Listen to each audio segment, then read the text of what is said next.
రాష్ట్రంలో real estate ఆదాయం పూర్తిగా పాతాళానికి పడిపోయినటువంటి పరిస్థితి.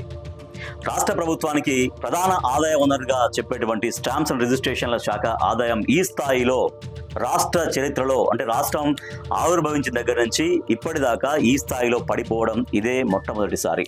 ఈ సంవత్సరం, అంటే ఈ ఆర్థిక సంవత్సరం ఫిబ్రవరిలో దాని నుంచి వచ్చినటువంటి ఆదాయం ఎంత అంటే కేవలం 38% మాత్రమే. 2024-25 ఈ ఆర్థిక సంవత్సరానికి స్టాంప్స్ అండ్ రిజిస్ట్రేషన్ల శాఖ పెట్టుకున్నటువంటి ఆదాయ లక్ష్యం అంచనా ఎంత అంటే 18,226 కోట్ల పైన ఒక అంచనా పెట్టుకుంటే దాంట్లో కనీసం సగానికి సగం కూడా చేరుకోనటువంటి పరిస్థితి. కేవలం 18,226 కోట్లు టార్గెట్ పెట్టుకుంటే దాంట్లో 7,000 కోట్ల చిల్లర మాత్రమే ఆదాయాన్ని పొందగలిగింది. అంటే సగాన్ని కూడా దాంట్లో ఆదాయం పొందలేకపోయింది. దానికి కారణం ఏంటి? రియల్ ఎస్టేట్ రంగం అనేది పూర్తిగా స్తంభించిపోయింది.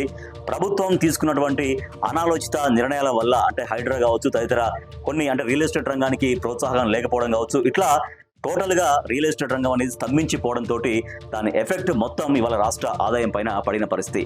సో స్టాంప్స్ అండ్ రిజిస్ట్రేషన్ల శాఖ ఇంతవరకు చాలా గణనీయంగా, చాలా దారుణాతి దారుణంగా పడిపోయినటువంటి పరిస్థితి. కేవలం ఫిబ్రవరిలో 38% మాత్రమే ఆదాయం గడించింది. అంటే అట్లీస్ట్ 50% కూడా చేరుకోలేదు అంచనాని.